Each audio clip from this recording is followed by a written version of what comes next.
Okay, hi, welcome to Making It Music. I have prepared some slides. We're going to talk for about 30 minutes. I want it to be super interactive. We are recording, so I'll repeat your questions. But if at any point you have anything that you want me to stop and re-say, re-explain, give examples, then I'm happy to do so. Wherever you guys come from, are you local to Bournemouth? No. Yes? Yeah, okay. So I don't have any Bournemouth references, sorry about that. There'll be a lot of London, Lagos, Accra. I don't have any Sudanese references, but you'll have to tell me. But yeah, cool. We're going to talk about making it in music. And the first thing I'm going to say to you is your brand is the biggest thing you need to work on as an artist. So I have a question. Who has an iPhone here? Okay. Anyone on Android? No, okay. Can we admit, though, that Androids are usually more technically advanced than an iPhone? Usually.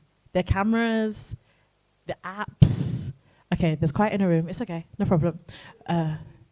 Yes, but it's true. But the reason why we continue to buy Apple products is because we bought into the brand. We know that whether we pick up an iPad, an iPod, an iPhone, an iMac, it's going to have the same UI, it's going to have the same UX, and we bought into the brand, so we know and love it. The fact that I've got an iPhone here, an iWatch here, not because I don't think that there's anything else in the market, but I'm an Apple babe, and I've bought into the brand. So what we need to do is get you guys to a place where whatever you put out, whether it's merchandise, your show, your music, people have to love you, and then they're going to love everything you do. All right. So your pathway into music is reliant on the strength of your brand. By the end of our little chat today, you're going to be able to define a brand. You're going to be able to define your brand. We're going to talk about brand awareness, brand loyalty, and product placement. So product placement is the 4 things I just mentioned: merch, music, shows, anything really that will come out of the strength of your brand. Is that good? All right. So what is a brand? Before I go to the next slide, can anyone define it?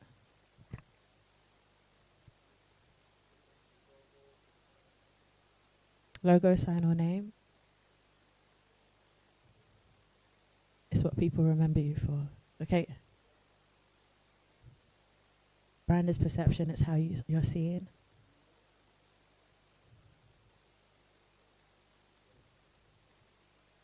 An emotion you evoke when people see you or think of you.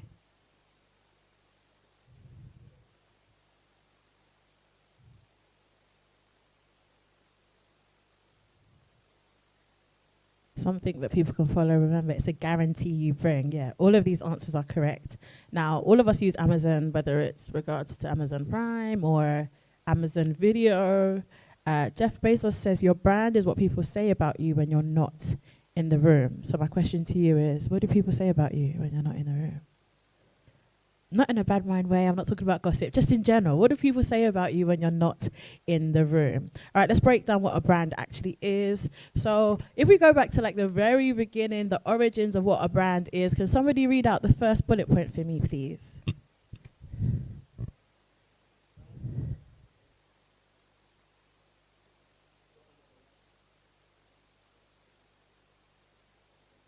Thank you. All right, so if we go to the very, very beginning, if you remember, or if you think about agriculture, when people try to identify what stock belonged to this family versus that family, they would take a hot iron metal rod and imprint it onto their property. Sometimes it was livestock, sometimes it was people. We won't get into that. But that is the beginning of branding. And you need to just remember that as we go through. All right, I have the American Marketing Association definition, but it's okay. We don't need to get into that second point. Enoch has already said your brand is logo, it's sound, it's color scheme, but it's not just that. It also includes your values, your morals, your messaging, and your brand voice. Now, all of that sounds super technical, but we're gonna basically break that down into something that is very tangible. Is that okay? All right, so we've said logo. I've got a bunch of Afrobeats logos on the screen, and I'm gonna pick out a few and just kind of show you how it reflects the brand, reflects the music, reflects the artist. And I'm also gonna show you some examples that aren't quite on the mark. So let's start with Joe Boy. Everybody knows who Joe Boy is. He's a lover boy, he's a singer, and his audience is mainly the ladies, right? So the fact that he's got pink in there, female reference. The fact that it's cursive, it kind of feels like a love letter. Okay, he's a lover boy. And of course, he's got the aux chord because he's an actual singer. He doesn't necessarily need the auto-tune. We know that if he jumps on a mic, he's got good vocals. So this logo reflects him. Let's go to Tiwa Savage at the top right here. Let me ask you, do you think this logo reflects the type of music that Tiwa makes, or do you think it's more reflective of her actual name, Savage? Yeah, the name, the scratches, it's Savage, it's giving Africa. But if we think about the fact that it's in caps, does she give us like loud, bold, or is she more soft, subtle, cute, sexy? She's the queen, but do we think this logo reflects the music she makes and the brand that she's built?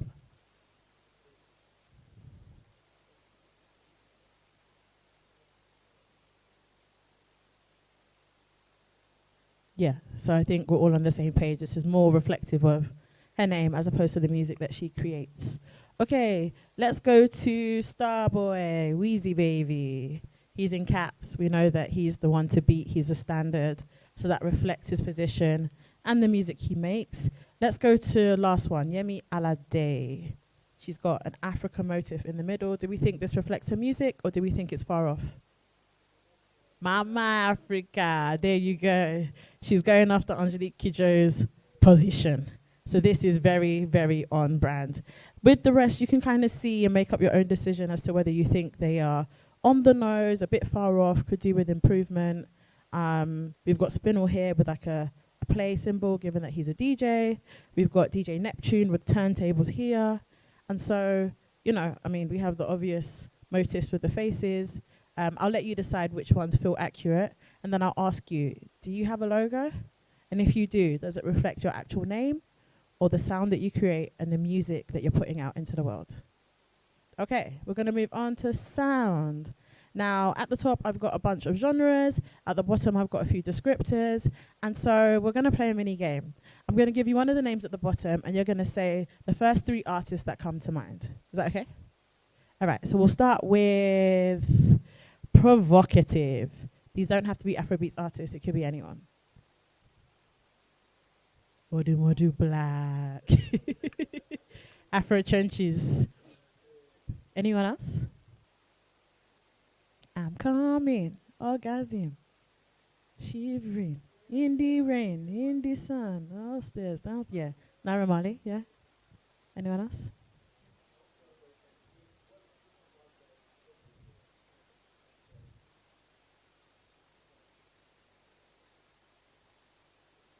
Raz guy. Yeah, we know. Many, that's why I'm like, which one? King Butterbo. Okay, yeah, he's definitely provocative. Okay, let's think of someone who uses pace. So pace is speed. Any artist that play with speed.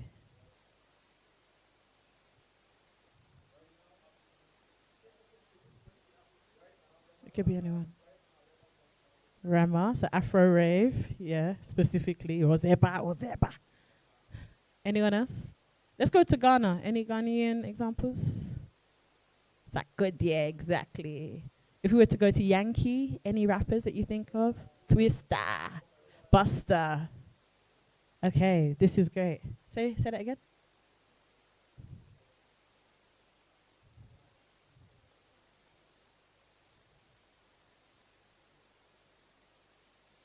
Oh yeah.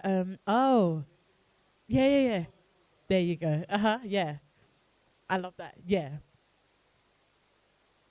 The name has escaped me, but I actually know that song. But yeah, I would definitely Twister, Buster, Sarkodie. You know that they're gonna speed it up, slow it down, get into all the pockets. All right, let's get into one more. Let's do descriptive. So whose lyrics do you listen to and you can feel you're in a room with them, in a studio with them, you know exactly what situation they're talking about? Say that again. On my leg, yeah, Afro depression. Burn up boy. Anyone else? Anyone in Sudan? Put us on.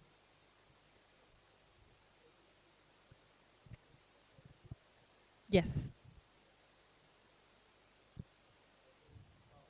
Vowels. Conscious. Yeah, we have conscious here as well. Yeah. Timaya. I was gonna say Adekunle.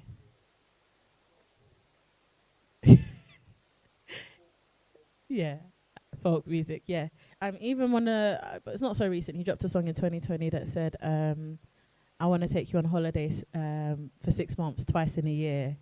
That's just like, yeah, wake up, you know the song. It's like, yeah, take me on holiday for the whole year. All right, what I've been able to do though is I can show you that there are artists that you think of that you don't put them in a genre. You're thinking about their attributes. When people think of you, how do they describe your music? Genre aside, because you know we're in an area or in a time frame where people are not claiming Afrobeats anymore for their own personal preference, Afro pop, Afro fusion, Afro drill, Afro house, whatever genre you subscribe to, when it comes down to it, what can you guarantee and how would you be described? Now, when we think about creating a sound, a lot of people don't want to sound repetitive. They don't want to be trapped into a box. You know, everybody's unique, but let me remind you, if everyone's unique, then we're all the same. So you still need to provide a guarantee. You still need to provide lamba, jaye, emotion, whatever it is. People need to know that when they turn you on and they can put on a playlist of yours, you provide a guarantee. And that sometimes comes when you're able to lean into descriptors as opposed to genres. Does that make sense? Because you can still be poetic and be trap, alter, swing, pop. Right or wrong? However, not all Afro house is witty and fun and conscious. Yeah? So if you focus on getting the latter part of this, you can easily float between the different genres. Okay, let's move on. Snappy photo, my brother. Quick. This is my IP, my IP. No, I'm joking. Yeah? Lovely. Okay. Now, the one that a lot of artists miss out on, because I think everybody knows that, you know, a logo is cool. Everybody knows that they can put themselves into a genre. Most people miss out on values, morals, and messaging, VMM. Now, earlier I gave an example of Joe Boy, and I said that he's a sweet boy. So we can see that in the type of content he produces, flirty photos. You know, he might have a bit of Vaseline on, might have an open top. It's softer messaging, so he's talking to his ladies. He's got brighter colors, so he'll play with color. And he's more vulnerable, or he seems more vulnerable, right? If we think about the road man, the gangster, so we mentioned Odimodu, we mentioned J Hus, it's lifestyle content. They're giving us bad Bs, BBLs, big cars, money, jewelry, displays of wealth. Harsher messaging, right? Monotone. They don't necessarily play with color. You'll see them in grays, blacks, blues. They might have a day where they wear their cultist colors. Don't shoot me, I didn't say it. Who said that? And they're more hard body, right? It leans more into, I'm gonna say the misogynoir. But yeah, it's a very stark difference. Would you agree? From the two artists that I've just said, Odimodi Black and Joe Boy, you can assume what their values are, either by the tweets or the content of their songs. You can assume what their morals are by the messaging and the images that they put out. And you know their messaging because of the types of captions they do, the content of the music, etc. My question to you is, what are your values? What are your morals? What's your messaging? And how do you convey that to your audience? Somebody's laughing. Okay.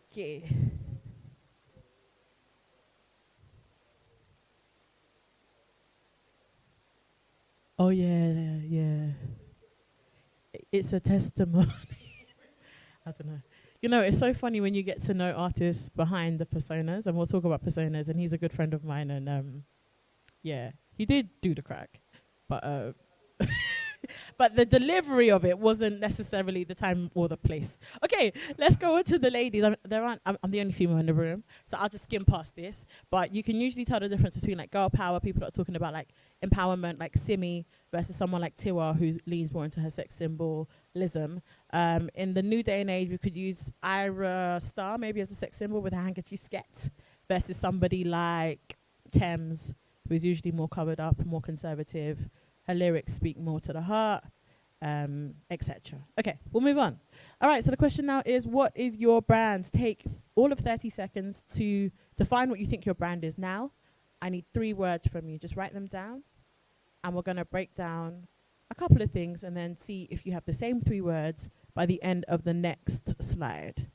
You've got 30 seconds, 29 seconds, 28 seconds. 3 words. Now, don't forget, we've already spoken about values, morals, and messaging. We've spoken about descriptors. We've spoken about genres. What feelings do you evoke? What can you guarantee? What space do you hold? What lane are you in? No pressure, no pressure. Small pressure, Sha. Small pressure. And you are going to be saying these words back to us, so make sure that they're words that you're happy to say out loud. All right, 10 more seconds.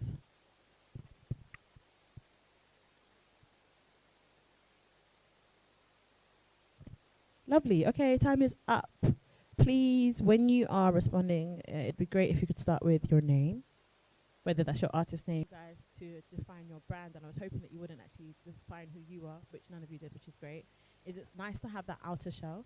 One, it keeps you level and humble, because when you get successful, it's the brand that's successful.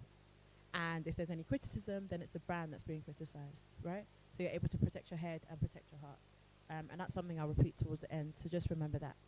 2, when you are building a brand, you start with a niche and you build out, right? If people can't get a guarantee from you, if they don't know what they can get from you, then they're not going to come.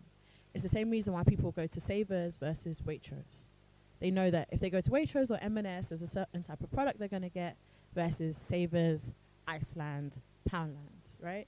You have to define a niche and build out. So in your example, you say you do everything, you do fashion, you are ghetto gospel, you are a lover boy. What do you guarantee, right? When we were speaking about provocative, we were easily able to say that we know Odumodi's going to deliver. We know Jay Huss is going to deliver. We know, who else did we say? Naira Marley is going to deliver, right? People need to know that you can provide a guarantee and then build out. When we say Fowles, well, depending on who you ask now, right? Some people will say he's a comedian first, but most people will say he's a rapper first, right? And in that rap, most people will know that he's a social rapper, or rather, let me say, a social activist, before they say Bop Daddy, which was obviously one of the biggest songs of the pandemic when we were all doing the Don't Rush 2.0. But he defines his niche as a rapper, then as a social activist rapper, then as a comedian, then as an actor, right? And we've all been through that journey with him. But he started with something that he could guarantee. With all 4 of you, 5 of you, what do you guarantee? Cool. We're going to go to the next slide. Okay, so outline your purpose. It sounds super deep, but you actually need to be able to ground yourself, because there will be highs, there will be lows, there will be questions that you'll be asked that will be hard to answer. There'll be crazy amounts of money that you'll be offered, and you have to know, does it fit with my purpose?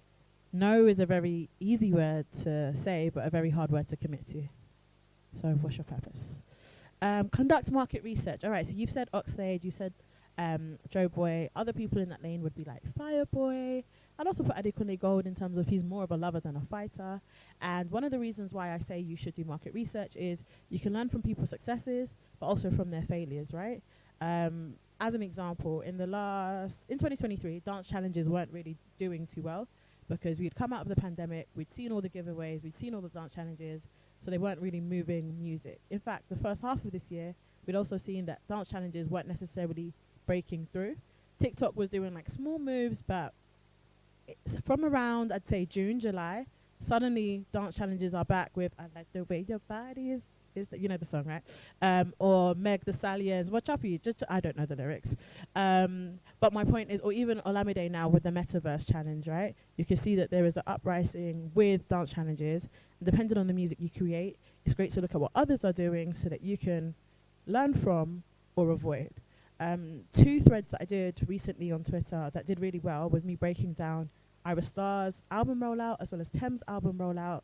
And some of the things that they did that I hadn't really seen done before in Nigeria was partnering with platforms like Chowdeck. So Chowdeck is like Just Eat, Uber Eats.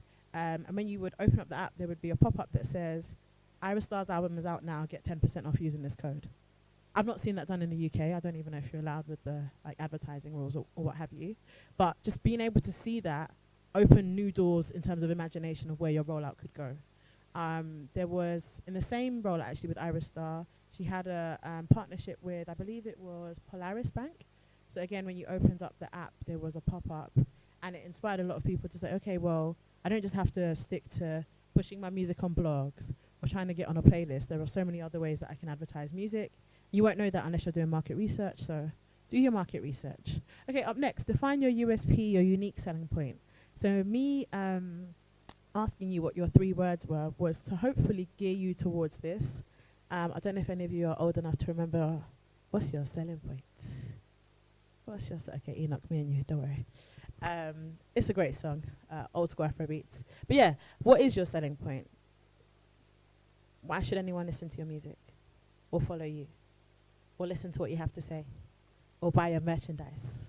Or come to your show? Why should they care? We are in an industry that is so saturated. Oh wow, okay, I found the mic point. It's right here. Cool, I'll stay here. We are in an industry where producers and singers and rappers and business execs are having to be content creators at the same time. But you just want to focus on the music. I know. I've heard the conversation. I'm part of the conversation. But yeah, like, why should anyone care? I'll leave that with you. All right. What's your wider skill set? So I'll tell you a little story about me. I'm a lawyer. Yeah, studied law, went to law school, left law. My Nigerian parents weren't very happy. Nigerian and Ghanaian parents weren't very happy. Mainly because they're both doctors, but that's another story for another day.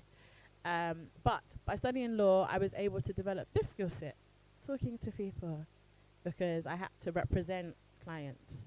I was able to write contracts, and now I don't have to hire a lawyer when I have to draft a new contract for clients.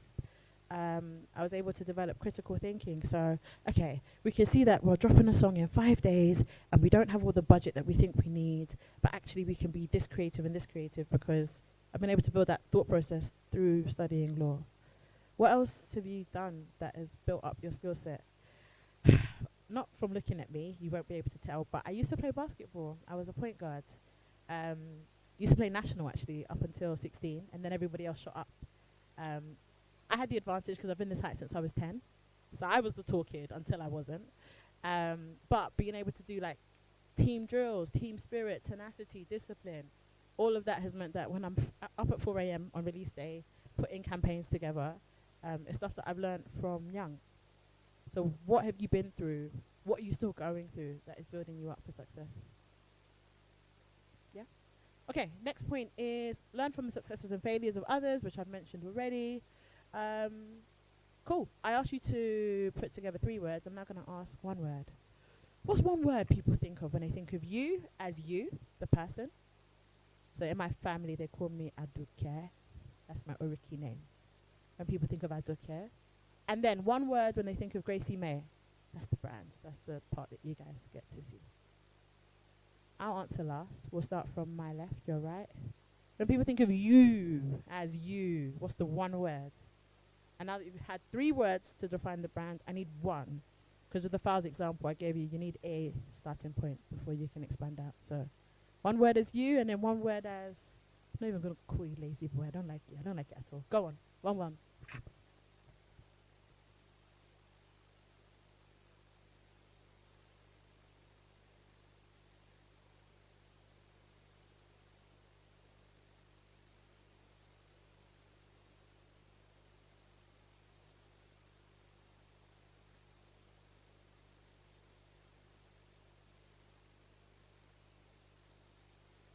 Odd. So is that you as you or you as your brand? Yeah, so start with who you are. 1 word as who you are, and then 1 as your brand.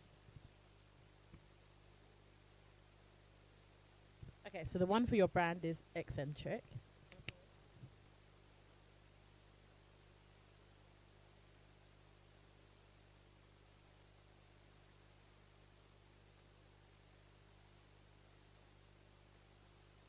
Are you kind? Are you generous? Are you loving? Are you selfish? Are you cold? Who's Olamide?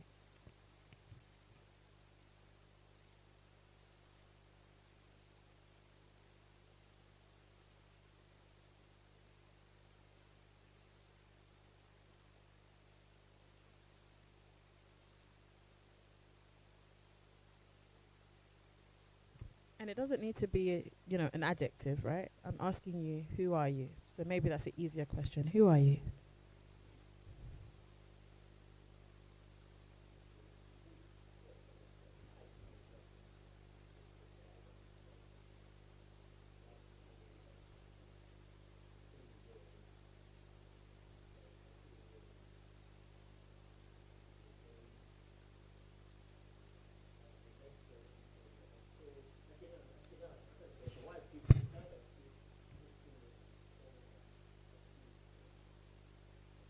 Outspoken.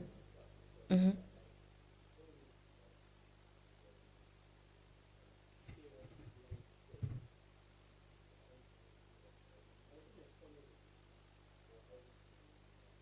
So you're honest. Okay. Yeah. Outspoken. Let's go with outspoken. So you are an eccentric, outspoken. Okay. Outspoken, eccentric. I prefer that actually. Outspoken, eccentric. Does that reflect in your music?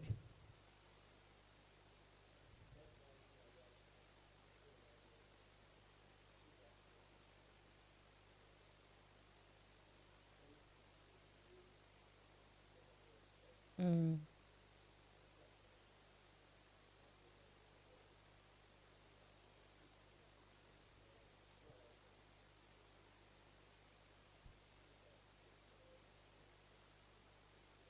Cool. I love it.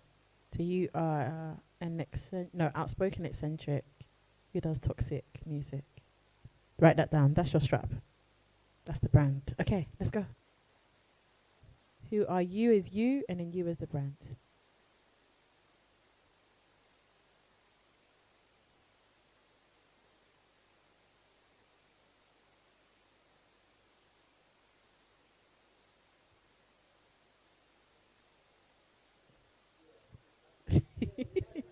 He's a simp. I love it.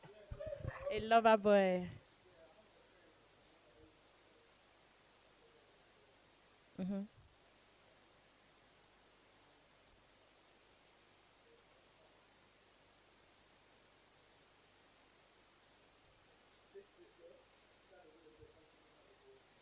So you're vulnerable. So you're vulnerable. And then the brand. One word.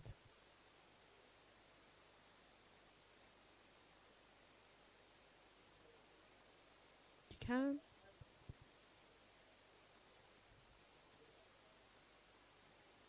All right, dancer.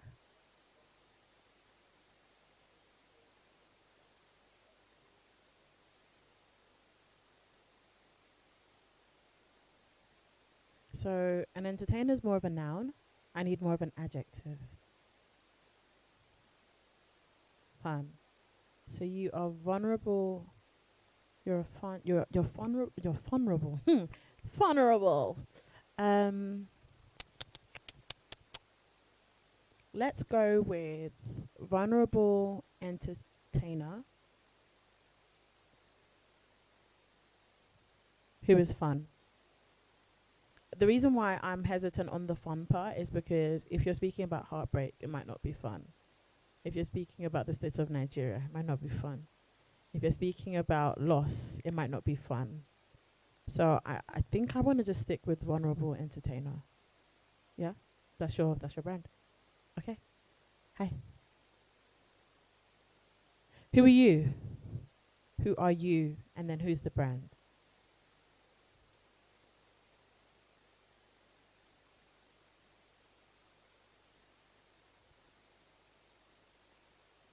Friendly, personable. Yeah.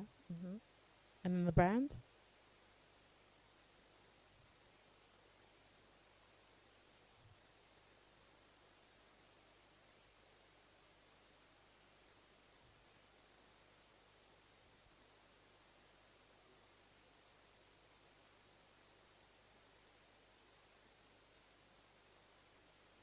Give me more, because big boy is still like a noun. It's still like a name. I need more of an adjective. So like the content of your music, any of the descriptors that we had on the screen. So you're descriptive? Yeah? Okay, so should we go with descriptive and personable? Keep it simple. That's your brand. Personable can be relatable. Personable can be friendly. But yeah, we're going to go with descriptive and personable. Enoch. Hi, who are you?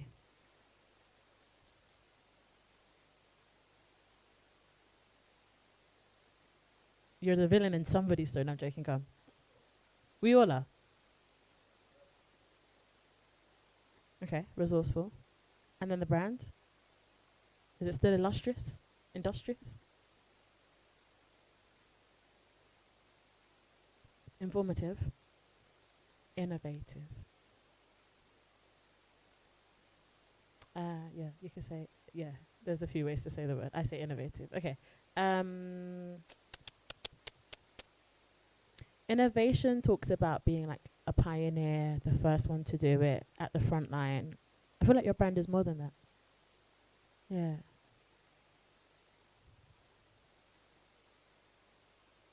At the core of it, you want to be first. Can I push back and say that first isn't always best?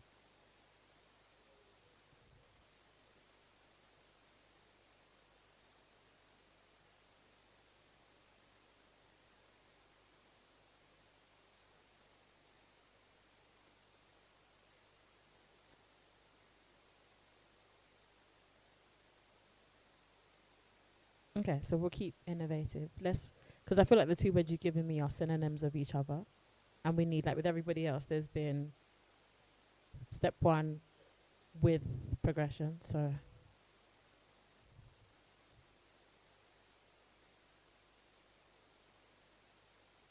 hmm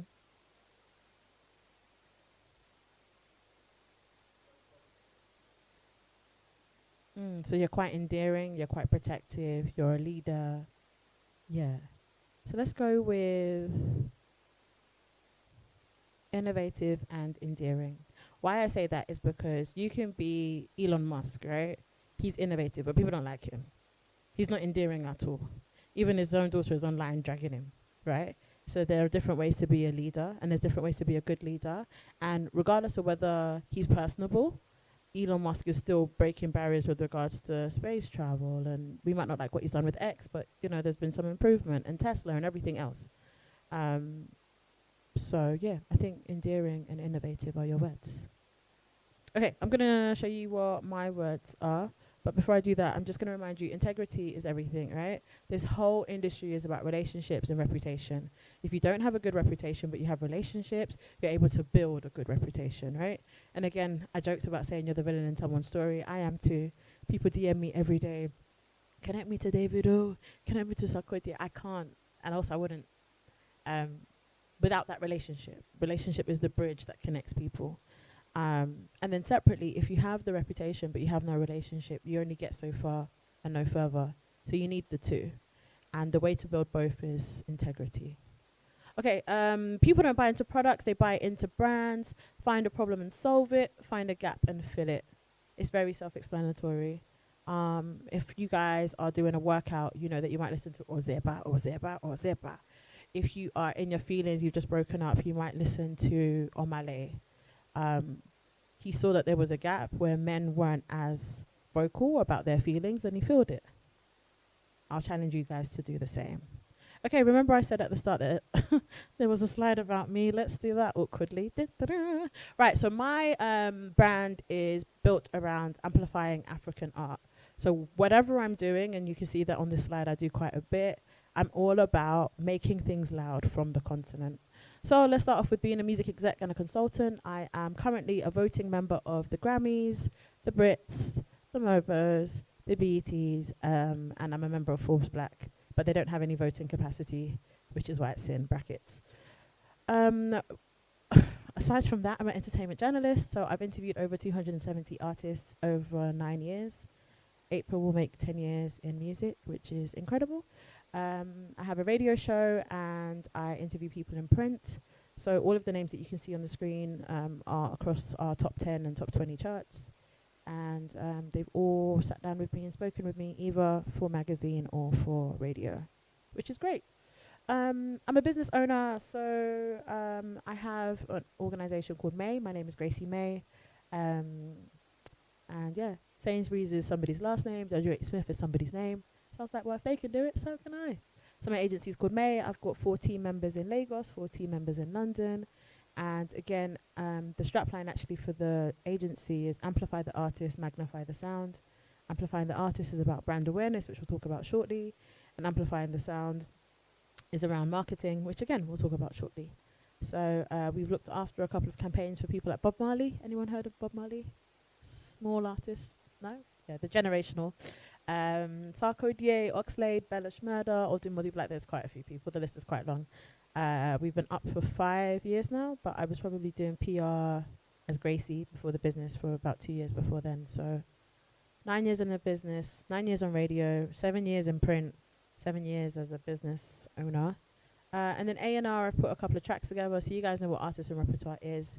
It's connecting artists with other artists, artists with producers, producers with writers, writers with labels, etc.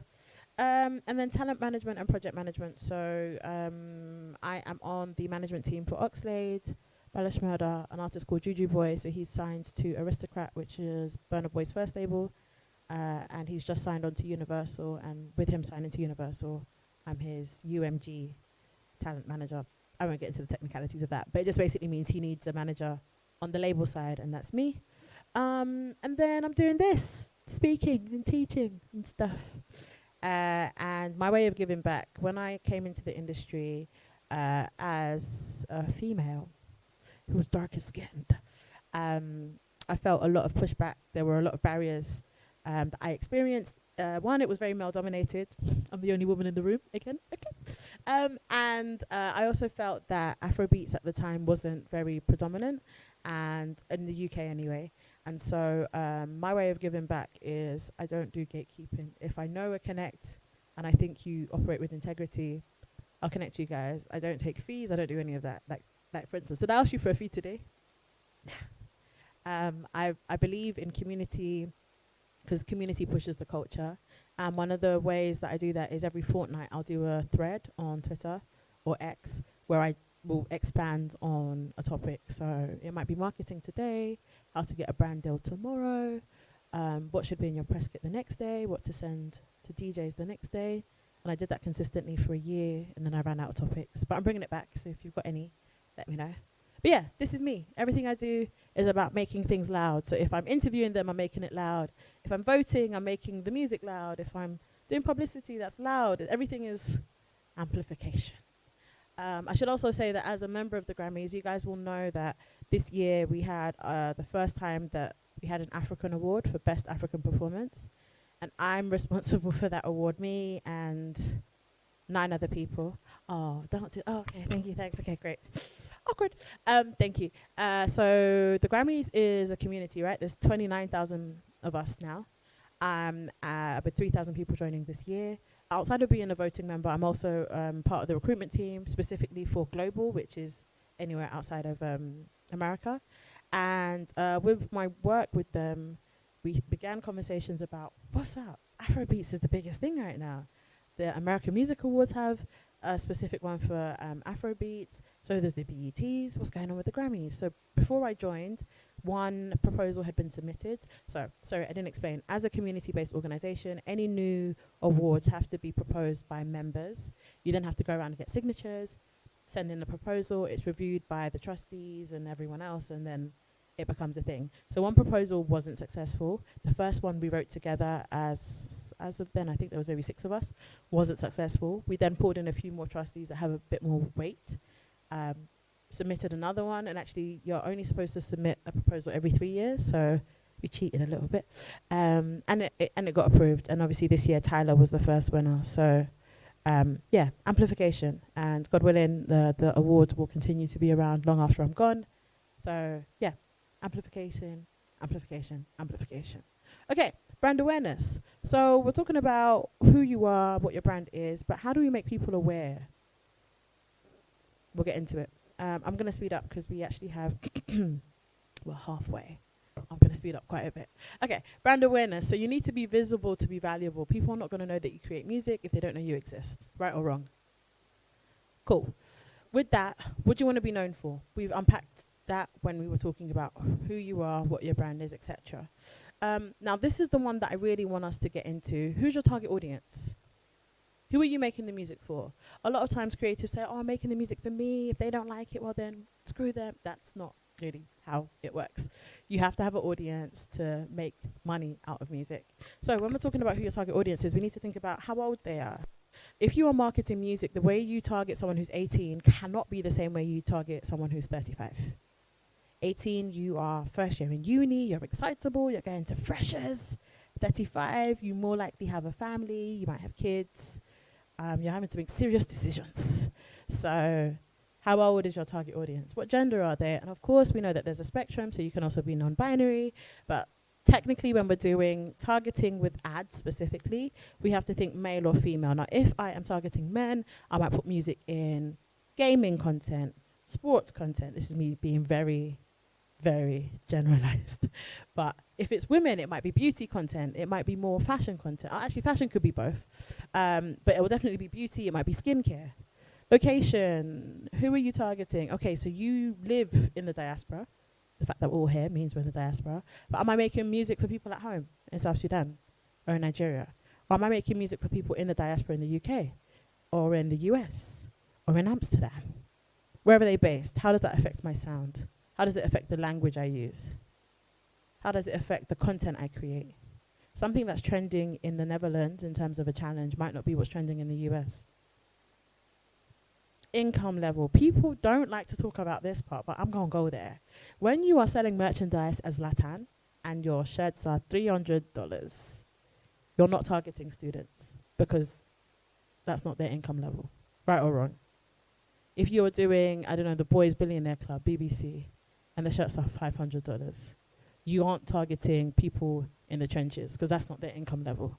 So when you are pricing your merchandise, your show tickets, whether you're deciding to stream on Tidal or Audiomack, what's the target income level of your audience?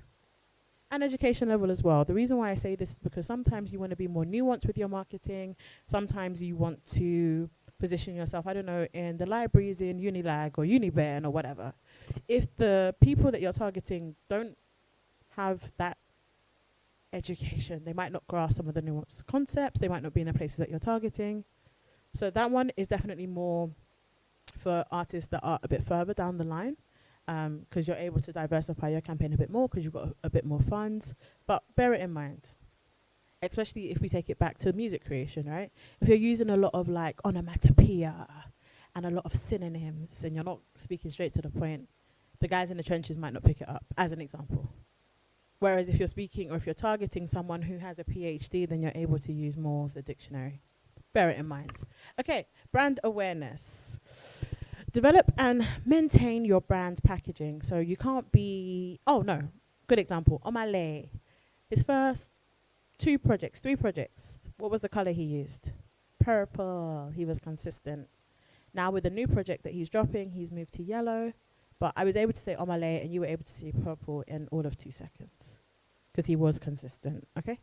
Font, logo, type of speech. Type of speech, let's talk about that one because that's one that artists get wrong a lot of the time. If today I'm speaking to you with Queen's English and I'm crossing all my T's and dotting all my I's, and then next to me I'm saying Waga and popcorn, and then next to me I'm going Baoni, next to me I'm saying Etsy Sen, is it confusion or is it confusion? It's confusion. Now I'm not saying that you can't dip into pidgin or into dialect or whatever, but if you are presenting yourself as a traditional conservative brand, then you have to maintain that with your speech. If you are a bad man and you're on road and you're doing things like this, then you have to maintain that. Because the first thing we said is your brand has to offer a guarantee. And it's confusing if today you are doing King's English, rest in peace, I know I said Queen's English, my bad, and tomorrow you're doing Roadman, it's confusing. All right, optimizing your SEO. Now, a lot of people think that SEO is just about, if I search your name, what do I find? But actually, I would like to challenge you and say, think of it another way. If I search Afrobeats producer based in Bournemouth, do I find you?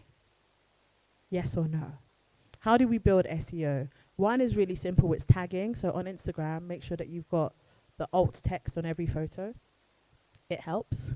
Two, it's doing things like press and promo, and we'll break that down in a bit, where people are using that strapline and then saying your name so you rank higher. But most importantly is tagging your music. So when you submit to DistroKid, TuneCore, Ditto, or if you go through a more official distributor, you have to have metadata. Metadata is the tags that you put onto your music so that people can find you. If I can't find Afrobeats producer in Bournemouth and I find somebody else, that means your SEO isn't as strong as it could be. I can do a whole other talk about SEO, but please bear it in mind, because at the start of your journey, people don't know your name. So there needs to be another way that they can find you. And that's through search engine optimization, SEO. All right, sponsored ads. Now, a lot of people think that this is super complicated, but actually it's so easy. I will recommend that if you are doing sponsored posts, don't do it directly in Instagram or directly in Facebook, but go to the Meta Ads Manager. That way you're able to do it on Facebook, Instagram, and WhatsApp, and the conversion is a lot higher. That's just a trick of the trade. But you can also do it on TikTok, you can do it on Snapchat, you can do it on YouTube. And even if you only put £40, so that's £10 a week, that is 6,000 more people that will see you than currently see you now. And it doesn't have to be a clip of a high-end music video. In fact, Gen Z and Gen Alpha, so that's the ones after them, like the more authentic videos, the more UGC videos, the more put it down on my table, back up and do a challenge video. So don't feel like you have to have made it with HD content before you can do ads. Okay, and then the last one is widen your network. So coming to an event like this is amazing. Did you guys know each other before you got here? Did you know each other before you got here? You all did? Love that. Go to more events where you don't know people. Network, yeah? Widen your network. You never know who you're going to find, who you're going to meet, and how they're going to influence your journey. All right, leverage social media. I'm just going to remind you that this is a list of things that you absolutely have to do. Post clear and high quality content.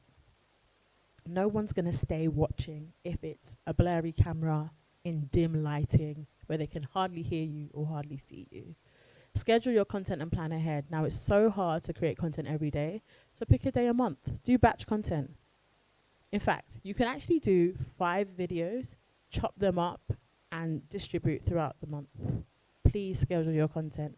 Now, I will say don't be so rigid that you're not able to pivot. So if there's a challenge that suddenly is boosting and you feel like, okay, let me jump onto this because there's synergy between the trend and me, of course, you can do that. But make it easier for yourself. Dedicate a day, create content. All right, get your social media handles to be consistent. Please, I'm begging you. It can't be I am Gracey on one platform, Gracey.Mae on another platform, _ Gracey Mae on the... No one's going to find you, honey. So make it consistent. And then start with the most effective social media platform. So a lot of artists get into what we call a coma because they're trying to be consistent on every platform at the same time. It's a lot. It's hard. You mentioned, but doing content creation on top of music is hard. So start with a platform, do well at it, then grow. It's the same thing I said about the brand. Start at one place and grow. And I will also encourage you, don't post the same content on every platform, because then there's no incentive to follow you on all the platforms if I'm going to see the same thing on all 5. Again, it's slightly harder when you're starting out and you don't have a team to support. However, you know that Twitter is text-based. You know that Reels and TikTok are video-based. Like, there are ways that you can pull the levers to make it easier for yourself. All right, we're going to speed up. Choose the right medium for your messaging. So I mentioned Twitter versus TikTok versus Snapchat. Study your analytics. Please, please, please, please, please. It's so simple. Go into your insights. See what content is performing best. Replicate. If you stay posting photos, but actually your best content is videos, you have to. I'm sorry, it's so uncomfortable, but you have to pivot to videos. If you realize that your 10-second videos do better than your 60-second videos, help yourself. Recording a 10-second video is easier than doing 60 seconds anyway. So study the content, study the analytics, see what works, and repeat. Step and repeat. Okay, last part, live stream. So whether it's TikTok or Instagram, both boost you to more people when you go on live. And it's so cringe. You might not have anything interesting you're doing, but studio sessions, writing sessions, doing fashion content, picking your outfit of the day, like all of this can be on live. One, you can monetize your TikTok if you go on live more often. And two, the algorithm automatically boosts you when you do that. I'll also add YouTube Shorts. So YouTube Shorts, everyone knows what it is, right? It's like YouTube Stories, or a version of TikTok, sorry, and Snapchat. And they are really, really trying to push shorts. So what they're doing is that anyone that posts on YouTube Shorts automatically gets more traffic to their page, and that helps you grow your subscribers. So keep that in the bank. And then, of course, make sure you have a hashtag.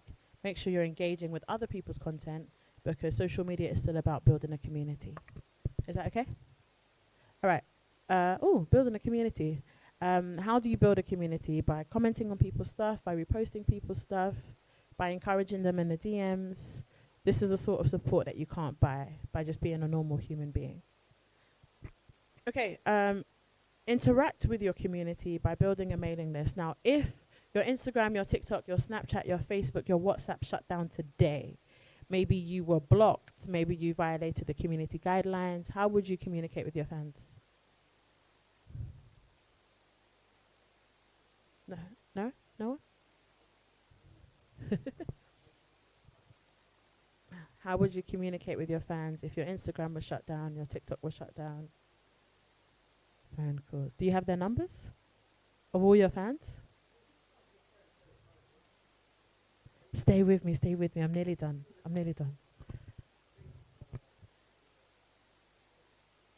Facebook. Okay, what if your Facebook was shut down?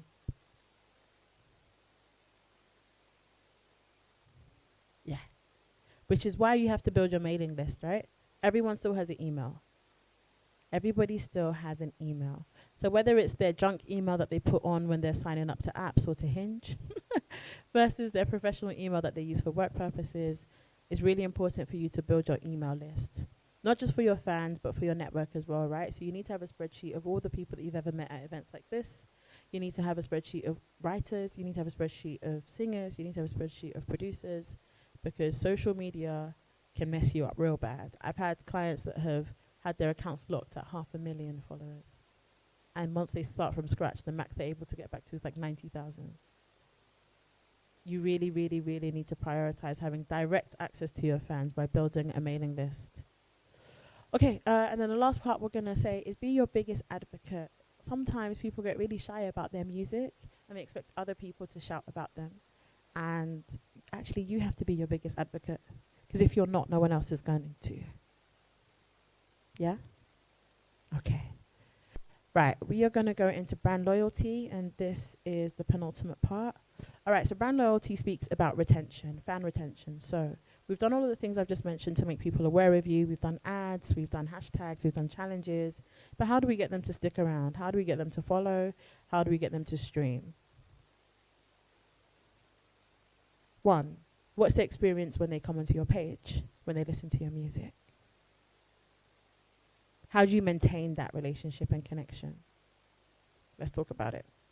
All right, this is a very wordy slide, so I'm going to break it down. When we talk about marketing and brand loyalty, we have what we call the 8 steps of adoption. And that is, the first step is they do not know you exist, and they don't know your brand, they don't know your music, they have no idea about you. The very last step is when they're an expert, so they know your eye color, they know your height, they know your weight, they know your inspiration. Every single release should be taking people from step 0 to the very last step. Now, if you are around here where people know you, but they don't really like you, I'm joking, they will always like you. If they know your song, okay, a good example for this is when a song goes viral, right? So you would have noticed that someone like CK went viral with Love Noir-TT, but his followers have peaked at 1.8 million. Before Love Noir-TT, he was on around 800,000, so he grew by 1 million. But considering that it was the biggest song in the world, there's no reason he shouldn't have been on 5 million, 10 million. What's happened? People have fallen in love with the song and not in love with him. Okay? Now, in that example, things that I would have done would have been a brand campaign, making sure people know his face and know that he's the singer of this song. So in that example, people know he's somewhere around here where people are interested. They know his song, but they don't really care about his brand. So with every campaign you do, you need to make sure you're taking your listener from this step to this step. How do we do that? Go on, take your picture. Go on. I'll move out the way. All right, how do we do that? Marketing. I've talked about being more visible, creating value, creating a guarantee. Accessible. Do you respond to your comments? Do you respond to your DMs?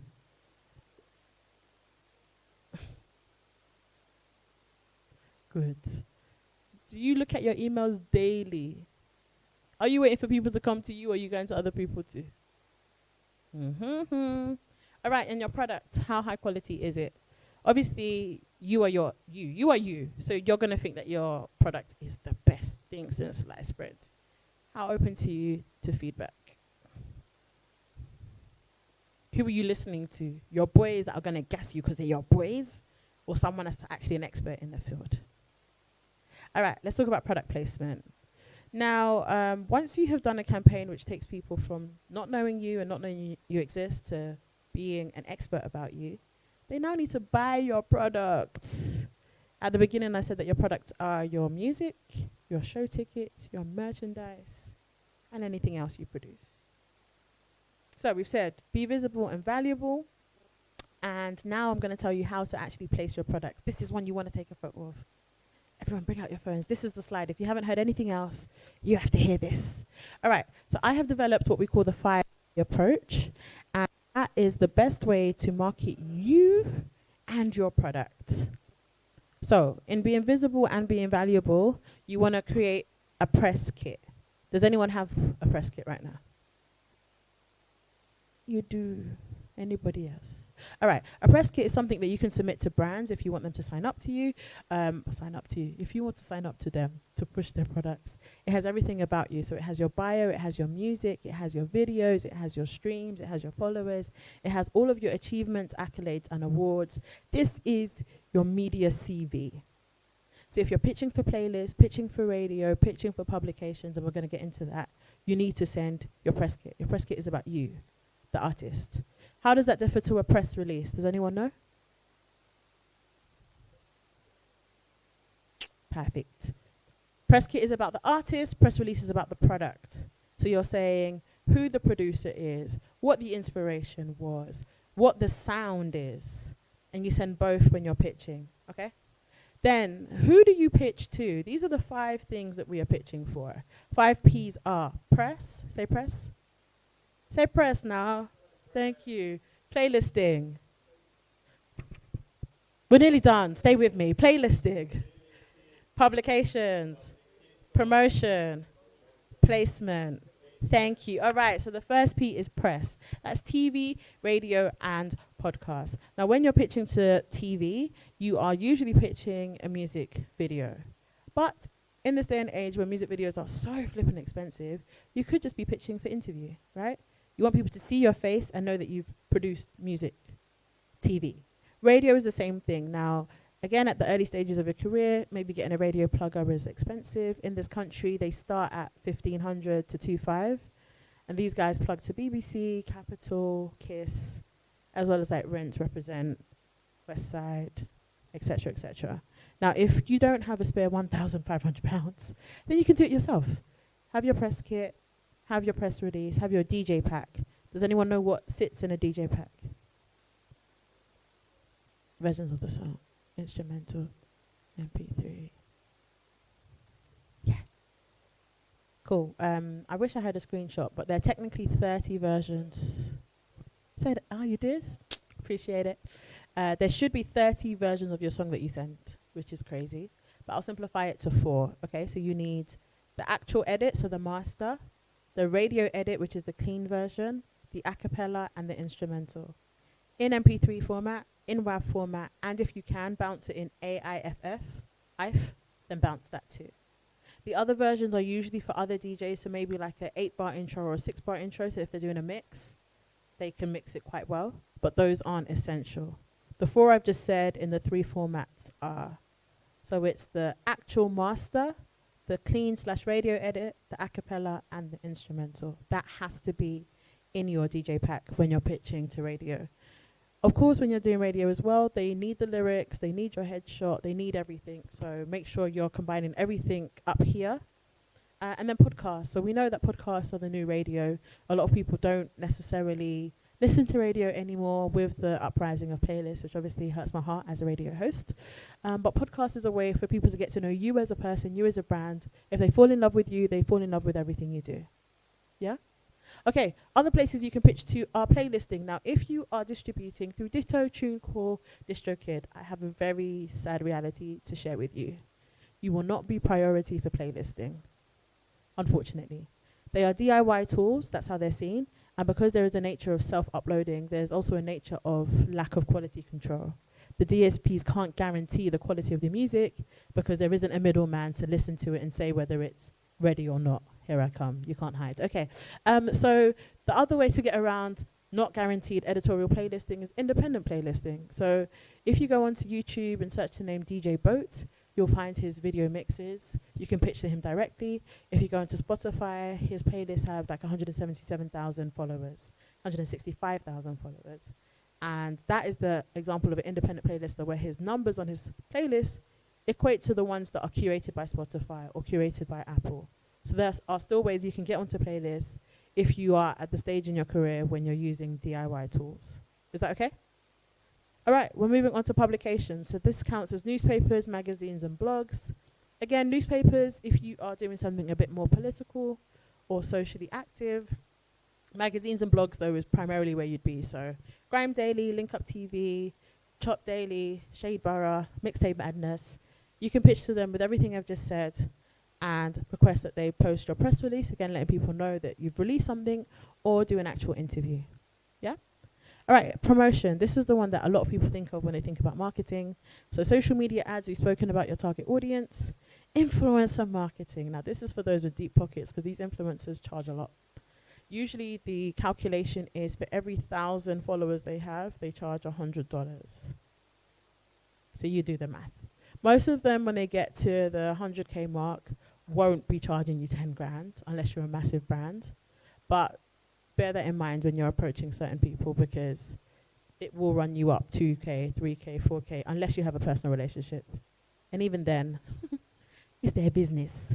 All right. And then billboards and flyers. Now, I, as a digital person, don't necessarily push print marketing, but you can do because it is, what can we say? It validates your status. So saying you have something in Times Square or Piccadilly Circus is a big deal. But the conversion is quite hard to track in terms of footfall. And also, if they see the billboard, you have no guarantee that they're going to click the streaming link. So these wouldn't necessarily recommend at this stage in your career, but they are options. Then last one is placement. So a lot of times we think about the hard sell, the ad, the influencers, the newspapers, the magazines, the radio. But a lot of times we forget about placement, appearances. Like, are you at a listing party? Are you at a red carpet? Are you at a fashion launch? Be seen. I said earlier, be visible, be valuable. It's right at the top there. Be seen. Other ways to kind of improve your affiliation is with brands. So you might know someone who has a fashion line, ex-tailor, right? And then endorsement as well. And so a quick way to do this is just do like Amazon affiliation, YouTube affiliation. There's so many ways to be brand affiliated. And people, once they think, oh, I'm getting 10% off by listening to your music, love that. It also raises your profile, gives you brand validity, and increases your visibility. Happy with this? All right, 2 more slides and we are done because I've been speaking for an hour. All right, leverage your social media. We've spoken about this already. Lean into the platforms that make most sense to you. The conversion is best on Snapchat and TikTok. Do with that information what you will. Run sponsored posts, we've spoken about that. And add the human touch. I've said be present in the room. Be willing to invest. I know, I wish everything was free, but you got to. And high risk equals high rewards. So bet on yourselves, like you're worth it. All right, in summary, we have said your brand is what people say about you when you're not in the room. You have to start with what you have. Define your USP. Who are you? And what's your brand? You've got to be consistent. You have to be your biggest advocate. You have to generate engagement. Brand loyalty is retention. Outline your target audience. So how old are they? What gender are they? Where do they live? What's their income level? What's their education level? Brand trumps product. Say it with me. Brand trumps product. If they fall in love with you, they'll fall in love with everything you release. And then the last thing is when you've actually done the release, these are the 5 ways to actually push your product.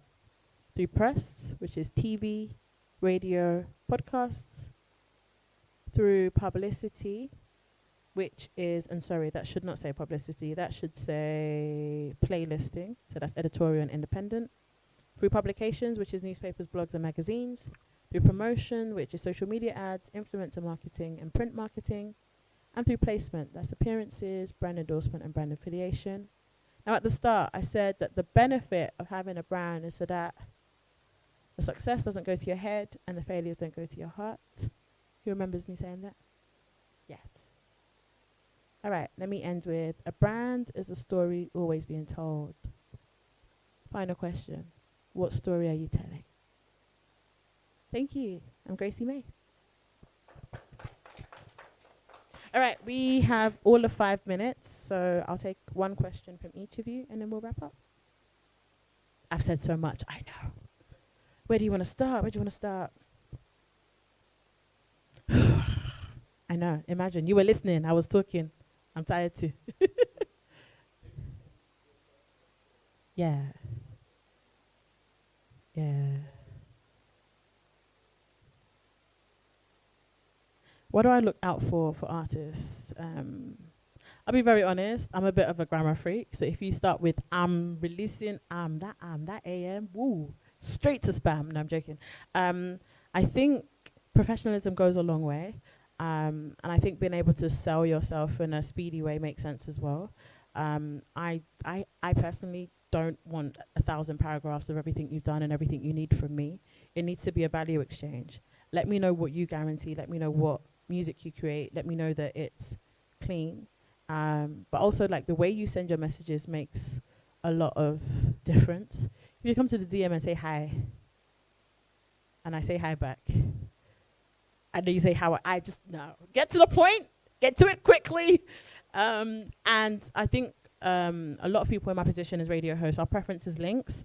Please don't fill up the inbox with heavy MP3s and heavy MP4s. Send us to the Dropbox. Send us to the Google link. Make sure it looks like a safe link as well, because if it looks dodgy, we're not going to click on it.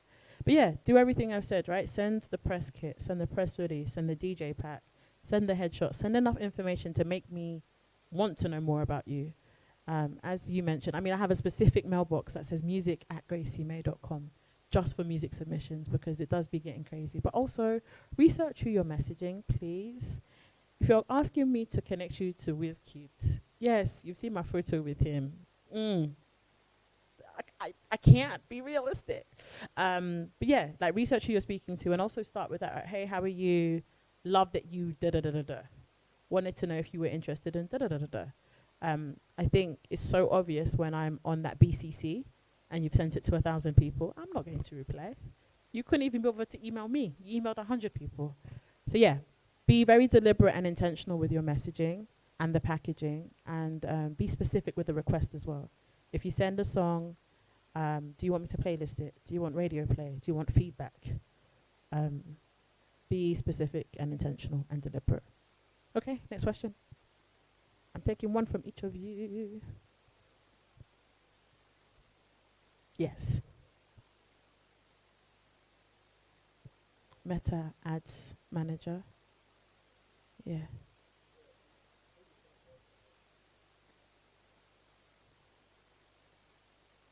Mm-hmm. Yeah, okay, so I can give you an example. If everyone opens up their phone right now, go to your last post, press boost to post. I'll do it with you. So go to your Instagram. Everybody on your Instagram? Everyone on your last post? Everyone pressed boost post? Anybody not at boost post? You can't boost? Okay. Keep going, keep going. I can't, because I don't. Doesn't work in Bournemouth. I don't know what's happening. All right. When you get to boost post, and if you can't find one, just sit next to someone who can. What do you see next?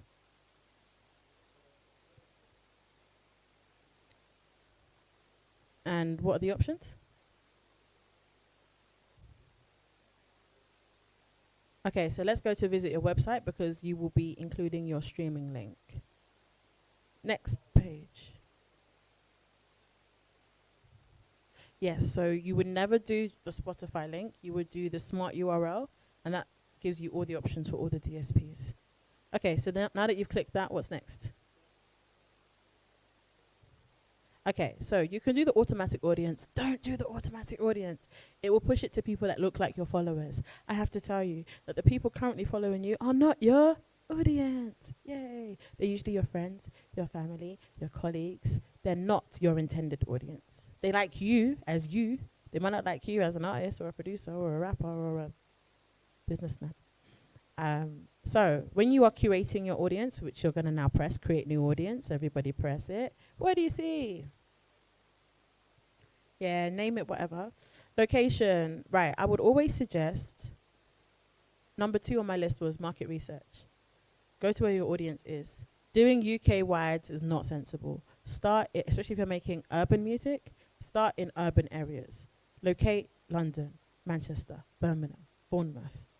Places that you know you'll get the conversion. Next part is what? Interest. Now this allows me to answer your question, Mr. Lazy Olamide. With the interest, did you guys know that you could actually put artist names? Yes. So Wizkid does come up. Tiwa Savage does come up. Davido does come up. Yemi Alade does come up.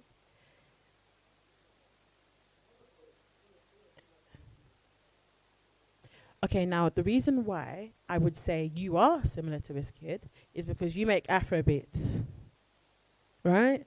And what it does is it niches it down from, okay, and let me give you an example. On the continent of Africa, there are officially 60 genres, right? By affiliating yourself to an artist that you make music like, it locates people that have interacted with Wizkid content. If they've interacted with Wizkid's content and you make music like Wizkid, they're more likely to convert if your content is similar sounding, even if it's not similar looking. Yeah? So you want to do Wizkid as an example. Okay, remember earlier I was saying the difference between a roadman and an upright standing citizen. If we were doing roadman music, you might add J Hus. If it was more vulnerable, you might add Drake. Now, if your target audience was men, you might add football, you might add basketball, you might add video games. All of these are interests that you can input when you're creating your target audience. Question? Yes. Sorry. Yeah, so remember the first thing I said was don't do it in the app directly. Go to Meta Ads Manager. You'll have more options when you use the Meta Ads app. For whatever reason, Instagram is messed up. But yeah, just wanted to show you that you can niche your interests right down. And actually you get better conversion because the content is specific to the person you're giving it to. Example, let's say we're in a water fight, right? I have a water gun and I'm trying to get Enoch soaked because he's the one I know. I can't soak you guys. If I'm going like this, how likely am I to get him drenched? Okay, if I go straight to him and I'm just, how likely am I to get him drenched? Oh, sorry, bad guy. Right, so in marketing, we have what we call the pray and spray method. We are trying to just touch everyone and praying or hoping for the best. Doesn't convert. If I target him and I'm going, and he can run and hide, it's fine. I will still get him because I'm targeting him. So be as specific as you can. All right, next question. Go ahead. 2 short questions. I'll give 2 short answers. Pray and spray method.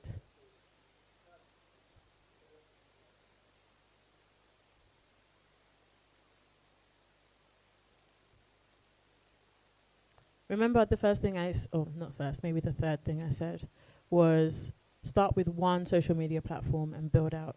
There's a lot of TikTokers that you'll see, right? And you'll go to their Instagram, you're like, what? You only have 12,000 followers, but you've got like 1 million on TikTok. Because they found the platform that works for them. They found the community that works for them. They found the audience that works for them. So start on one platform and build out. 100%. Second question. Mm-hmm. Mm-hmm.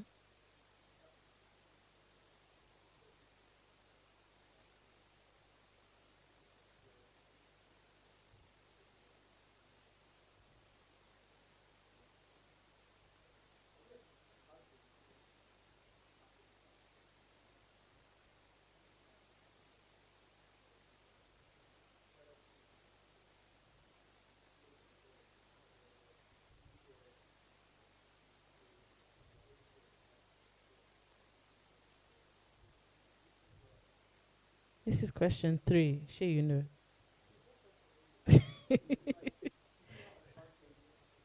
Okay, so I'll answer the 3 questions you actually asked, right? So, 1, are you making music for at home or here? I would suggest here. 1, apart from the fact that volume-wise, 250 million people in Nigeria versus the, I think, 12 million here. 1, it's less saturated. But 2, you sound so foreign now that you connect with the people that are here more than you connect with the people at home. That's the harsh reality. What happens is people at home, to feel like they've made it, they come here to do music. What happens is that people are here to feel more authentic, they go home. You have to decide what type of music you make. You have to decide who your target audience is, and you have to target them. It's as simple as that. I always suggest proximity is better, because if you're blowing here, like you said, you're able to socialize the music by going to shows, you're able to do pop-ups, you're able to do meet and greets, you're able to meet people. And aside from opening, because you know sometimes the promoters can be a bit mad, you're able to build a presence here. Likewise, if Drake is pushing a project, he will come to London because he knows that he's going to meet his people. He'll go to France, he'll go to Berlin. When you're trying to push music, it's best when you're present. And again, blowing in Nigeria and having it come over here or vice versa is great, but it's usually best to start where you are. And then the last question, because I'm going to bring this back to the ads. I would run ads in major cities in the UK and major cities in Nigeria, because Nigerians tend to have a mob mentality, let's call it that, where they come in herds, they come in, like in the UK we're stush, like I might not follow you, but I might like your music. Whereas in Nigeria, they're more likely to follow and obsess and give you that FC. And those numbers help when you're pitching to brands and people of that nature. So yeah, target ads in both locations, but have your efforts focused on here. I'll also say, last point, that in not just Nigeria, South Africa, Ghana, South Sudan, payola is king. So if you want radio rotation, you have to pay. TV rotation, you have to pay. Publication support, you have to pay. In the UK, you can go via the earned media route. So at the beginning of your journey, focusing here, and earned media just means you pitch, but you don't have to pay. It's definitely more beneficial to focus your efforts here, because you can still get support and placement without having to dig deep. Sound City, Cool FM, The Beat in Nigeria all start from the 300 to 500 range to play your music for a month. But which doesn't, it won't break the bank if you're then doing that. And that's just for Lagos. If you then do that for Abuja, you then do that for Ibadan, you then do that for Port Harcourt, you then do it for Owerri, like it adds up. So bear that in mind.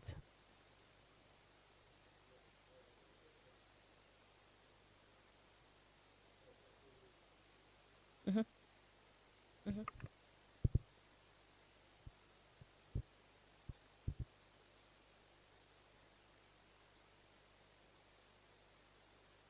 When you sing Ashake, do you know everything you say? What has he done? What did he do to make you like his music?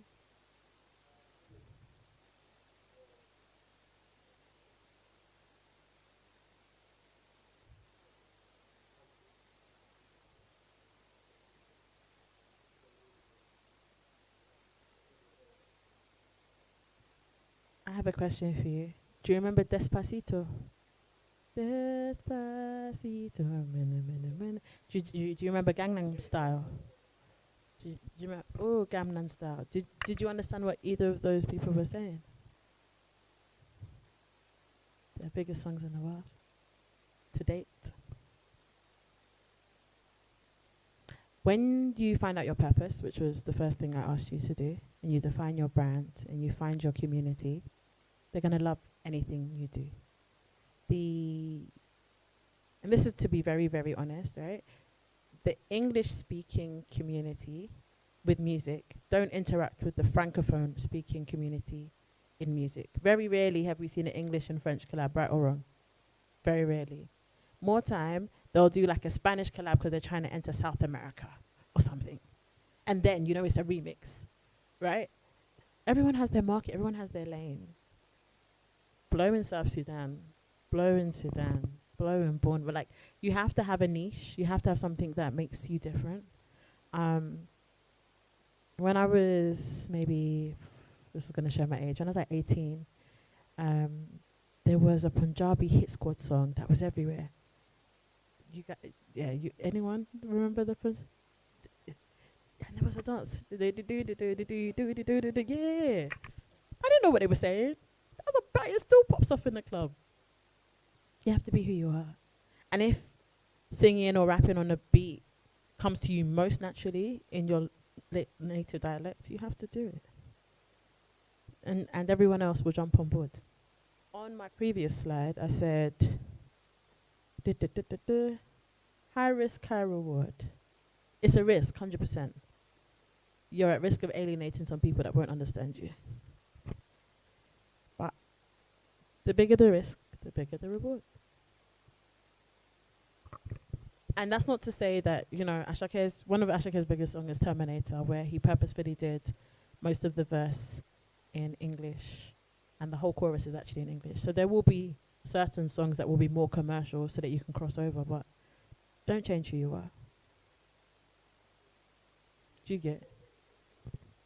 Now you they amaze me, your body amazing. All right, last question. I know. Yeah. Mm. Mm-hmm. DJ Boat, yeah.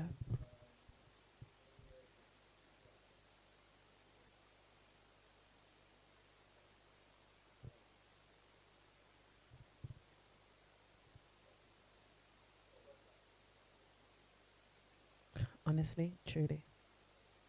No. Submit Hub is one of the. Oh, who said that? Oh. Okay, so yeah, I know. The first thing I would say is like, how do you discover music? How do you find new artists? You as a consumer, not as an artist. Yeah, that algorithm. So my first thing would be sorry, go onto SoundCloud, go onto YouTube, go onto Spotify, go onto the DSPs that you naturally have an affinity with, and search the type of music you make. You will see the playlist. Spotify is probably the best because it will not just show you the playlist but the curator, whereas Apple Music doesn't. They're getting there, but they're not there just yet. YouTube is the biggest one as well. A lot of the video DJs have quite a huge following on Spotify, Audio Mac, Boomplay, Beidou, UdiWex, or whatever.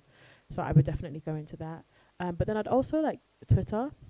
People like Mimi the blogger, people like Music Connoisseur, all of these guys have a lot of what we call social currency, a lot of online clout, but then their playlists do translate as well. And someone like Mimi cheats a little bit. She'll do the weekly tweet, but won't update the playlist. But the tweet will get like 50,000 views in an hour. So just having the eyes on your name has an effect, has a conversion. But honestly, there's no cheat sheet. One, because playlists pop up every day. Two, because people's listening habits change every day. But three, and most importantly, a lot of the ones that I could direct you to aren't for the type of music that we all make. But if I'm going to speak to the Afrobeats guys, do you make Afrobeats? You do? Shut up. All right, the Afrobeats guys. In Nigeria, the biggest independent playlists are Tolly Daniels, Deji the Plug, 49th Street, We Talk Sound, and me. I didn't say that I do playlists. I do playlists. Great, yeah. And they do a New Music Friday playlist every single Friday. Please submit at least 3 days before, because at like 12:01 they've already sent out their tweets.